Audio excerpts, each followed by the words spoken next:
Good morning students.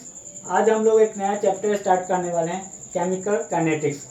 तो किसी भी रिएक्शन का तीन एस्पेक्ट्स होते हैं, दैट इज रिएक्शन हो रहा है या नहीं, that is reaction is feasible और नॉट, जो हम लोग को केमिकल थर्मोडायनेमिक्स चैप्टर में डिस्कस किए थे।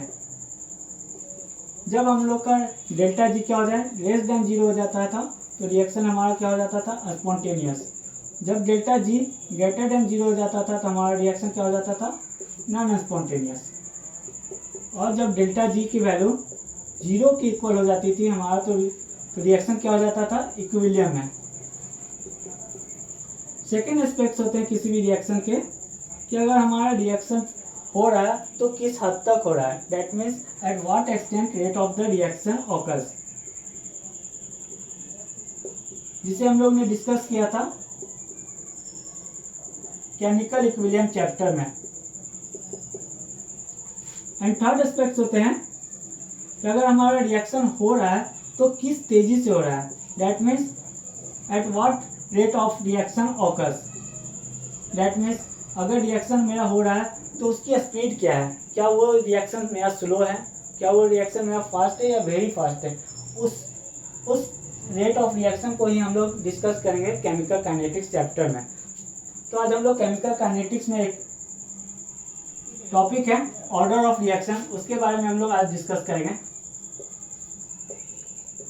ऑर्डर ऑफ रिएक्शन आखिर होते क्या है, तो किसी भी रेट ऑफ रिएक्शन और उसकी कंसंट्रेशन के टर्म में क्या उनकी रिलेशन है, उसके बारे में हम लोग डिस्कस करते हैं। ऑर्डर ऑफ रिएक्शन जो हम लोग को, मान लीजिए कोई रिएक्ट ऑफ रिएक्शन दिया हुआ है, उसका कंसंट्रेशन के टर्म में किस टाइप से वो वैरी कर रहा है, वही बता रहा है मेरा ऑर्डर ऑफ रिएक्शन। तो ये जो मेरा वैल्यू होते हैं ऑर्डर ऑफ रिएक्शन, ये मेरा फ्रैक्शन में भी हो सकते हैं, निगेटिव टर्म में भी हो सकते हैं, या फिर जीरो या हो सकते हैं, या फिर पॉजिटिव में भी हो सकते हैं। और ये जो मेरा रेट ऑर्डर ऑफ रिएक्शन है, इसे एक्सपेरिमेंटली कैलकुलेट कर सकते हैं, दैट मीन्स ये एक्सपेरिमेंटली टर्म है, एक्सपेरिमेंटली वैल्यू है ना। अगर आपका रेट ऑफ रिएक्शन एलिमेंट्री है तो उसे थ्योरेटिकली कैलकुलेट कर सकते हैं।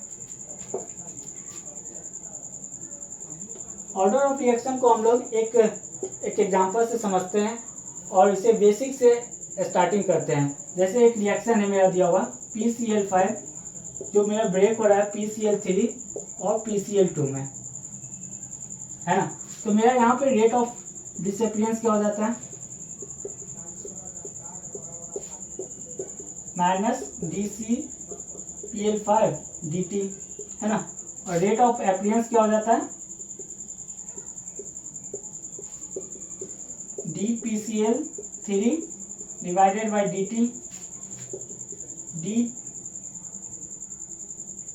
dCl2 डिवाइडेड बाई dt, है ना। अगर मैं रेट ऑफ अपीयरेंस और रेट ऑफ डिसअपियरेंस को अगर इक्वल कर दूं तो ये मेरा जो वैल्यू आ जाता है dPCl5 dt equal to dPCl3 dt equal to dPCl2 dt। इस इक्वेशन से हम लोग किसी भी दूसरे का कंसंट्रेशन कैलकुलेट कर सकते हैं। सपोज इसका मेरा वैल्यू दिया हुआ है, तो we can calculate the value of this term. So easily way में हम लोग इंटरकनेक्ट करके किसी का भी वैल्यू कैलकुलेट कर सकते हैं। तो अगर मान लीजिए कोई भी रिएक्शन दिया हुआ है आपका, रिएक्टेंट से मेरा रिएक्टेंट है जो प्रोडक्ट में कन्वर्ट हो रहा है, तो रेट लॉ के अकॉर्डिंग, रेट लॉ मेरा क्या कह रहा था, कोई भी रेट है वो किसके डायरेक्टली प्रोपोर्शनल हो जाता था, कंसंट्रेशन टर्म के, है ना। और जब प्रोस्पेरिटी कांस्टेंट को हटाते थे तो एक नया टर्म आता है, दैट इज के। और ये मेरा के क्या है, रेट कांस्टेंट, जिसकी यूनिट क्या होती है, mole litre to the power 1 minus n divided by time. और ये मेरा जो n है यही मेरा क्या है, ऑर्डर ऑफ रिएक्शन, किसी भी रिएक्शन का ये मेरा ऑर्डर है। तो ये मेरा रेट क्या है, रेट कैसे चेंज हो रहा है, किस हो रहा है कंसंट्रेशन के टर्म में, तो वो उसी को हम लोग डिस्कस करते हैं ऑर्डर ऑफ रिएक्शन में। अगर मेरा ऑर्डर अगर 0 होता है तो रेट एंड कंसंट्रेशन के टर्म में क्या रिलेशन होगा, अगर मेरा ऑर्डर 1 होता है तो रेट और रिएक्शन, रेट ऑफ कंसंट्रेशन के टर्म में क्या रिलेशन होगा, उसको हम लोग फर्दर आगे डिस्कस करते हैं। जब n की वैल्यू 0 हो जाए, 1 आ जाए, 2 आ जाए, तो रेट और कंसंट्रेशन के टर्म में क्या रिलेशन होगा। तो हम लोग एक एक करके डिस्कस करते हैं।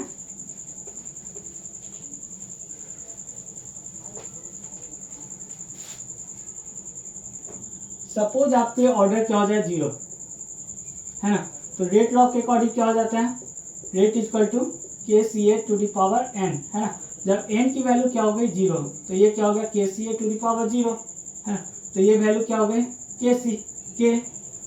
और रेट क्या होता है, change in the concentration divided by the change in the time, that means DCA divided by DT। जब हम इसे फर्दर प्रोसेस करेंगे तो DCA इक्वल टू KT, और इस इक्वेशन को जब हम लोग इंटीग्रेट करेंगे इनिशियल कंसंट्रेशन से फाइनल कंसंट्रेशन में, तो हम लोग की जो इक्वेशन आ जाती है CA not minus CA equal to KT। यहाँ पे एक टर्म आता है conversion.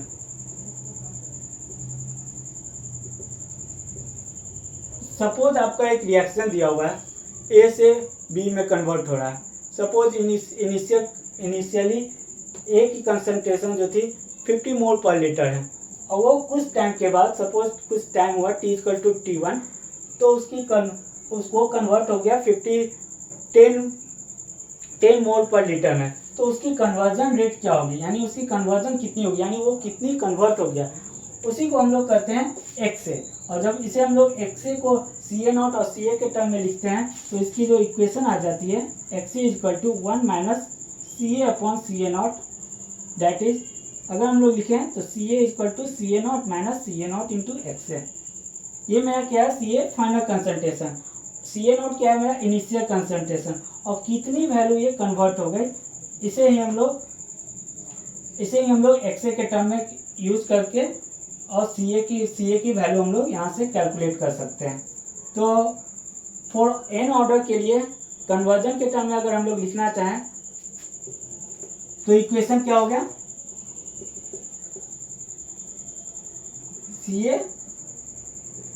CA not XA equal to KT। This is our equation for the order 0। Same as order मेरा 1 है, तो रेट और कंसंट्रेशन के टर्म में क्या रिलेशन हो जाएगा, रेट लॉ के अकॉर्डिंग क्या हो गया KCA टू द पावर 1, और ये क्या हो गया मेरा change in the concentration divided by time KCA। इसे हम लोग फर्दर जब सॉल्व करेंगे तो minus DCA upon CA equal to KT। जब हम लोग इसे इंटीग्रेट करेंगे CA नॉट से CA, तो what we get ln CA upon CA not equal to minus KT। ये मेरा नेचुरल लॉग है ना। जब हम लोग इसे लॉग के टर्म में अगर लिखना चाहते हैं तो इसकी वैल्यू हो जाती है 2.03 log CA upon CA not equal to minus KT। और 1 ऑर्डर के लिए अगर हम लोग इन टर्म्स ऑफ कन्वर्जन के टर्म में अगर लिखना चाहें तो मेरा इक्वेशन जो हो जाते हैं क्या हो जाते हैं ln 1 minus XA equal to minus KT। और जब कंसंट्रेशन के टर्म में अगर सिर्फ लिखना चाहते हैं तो इसकी जो वैल्यू आ जाती है वो क्या हो गई CA equal to CA not E to the power minus KT। तो this is our equation for the order 1, यानी अगर मेरा ऑर्डर 1 है तो रेट क्या हो जाता है, डायरेक्टली प्रोपोर्शनल टू हो जाता है कंसंट्रेशन के टर्म में, जिसे हम लोग फर्दर कैलकुलेट करते हैं तो ये एक रिलेशन आ जाते हैं। और इस रिलेशन को अगर मैं फर्दर सॉल्व करता हूँ तो कन्वर्जन के टर्म में मेरा क्या इक्वेशन आ जाता है, ln 1 minus x equal to minus K T. और जिसे अगर हम लोग सी ए के टर्म में अगर लिखना चाहते हैं तो C A equal to C A not E to the power minus K T. Same as अगर हम लोग ऑर्डर 2 के लिए अगर लिखना चाहते हैं तो रेट क्या हो जाता है मेरा, के सी ए स्क्वायर, है ना।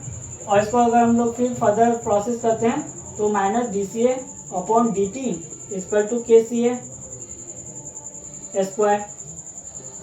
जब हम लोग इसे इंटीग्रेट करेंगे सी ए नॉट से सी ए तो what will we get, 1 upon C A minus 1 upon C A not equal to minus K T. 1 upon C A minus 1 by the C A not equal to K T. तो हम लोग इस प्रकार से जब n की value 0 हो गई तो रेट और कंसंट्रेशन के टर्म में क्या रिलेशन हुआ, जब n इक्वल टू 1 हुआ तो रेट और कंसंट्रेशन के टर्म में क्या रिलेशन है, जब n इक्वल टू 2 हुआ तो रेट और कंसंट्रेशन के टर्म में क्या रिलेशन है। सेम एज हम लोग एक जनरल फॉर्मूला बनाए, जनरल इक्वेशन, जिससे हम लोग किसी भी ऑर्डर को हम लोग कैलकुलेट कर सकते हैं इजली वे में। जो हमारा जनरल फॉर्मूला हो जाता है वो हो जाता है C A to the power 1 minus N minus C A not 1 minus N equal to N minus 1 into K T. ये मेरा क्या है, एक जनरल फॉर्मूला है। यहाँ से हम लोग किसी भी ऑर्डर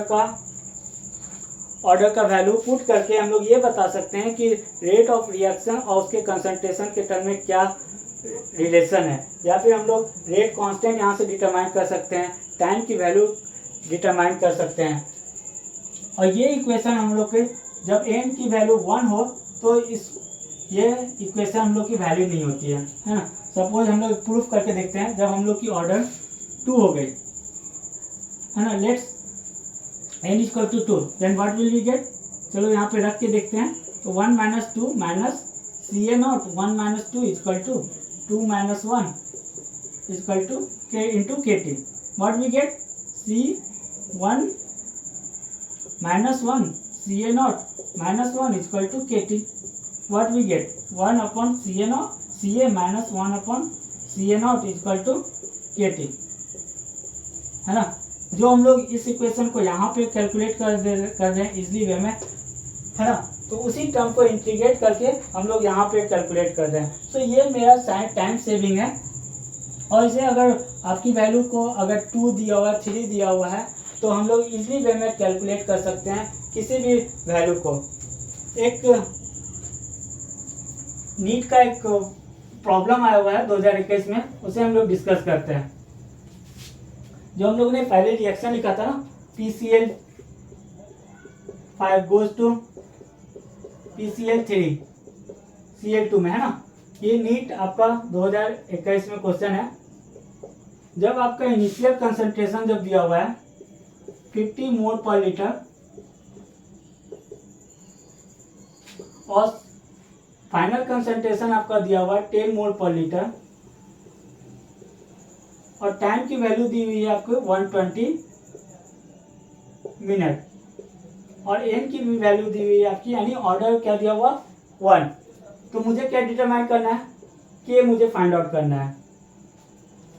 तो जैसा कि आपका ऑर्डर दिया हुआ है 1, तो हम लोग यहाँ से हम लोग सिंपल वे में हम लोग जानते हैं कि जब n इक्वल टू 1 दिया हुआ है तो हम लोग की इक्वेशन क्या हो जाती है, ln C A upon C A not equal to minus K T.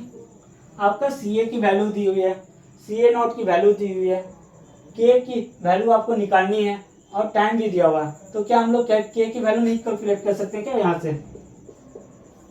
है ना। यहाँ इसे हम लोग लॉग के टर्म में कन्वर्ट कर लेते हैं। 2.303 log C A upon C A not equal to minus K T. अब इसे हम लोग जो वैल्यू दिया हुआ उस वैल्यू को पुट कर देंगे। 2.303 लॉग सी ए की वैल्यू क्या दी हुई है 10 अपॉन सी ए नॉट क्या है 50 इक्वल टू माइनस के, और टाइम क्या दिया हुआ है 120।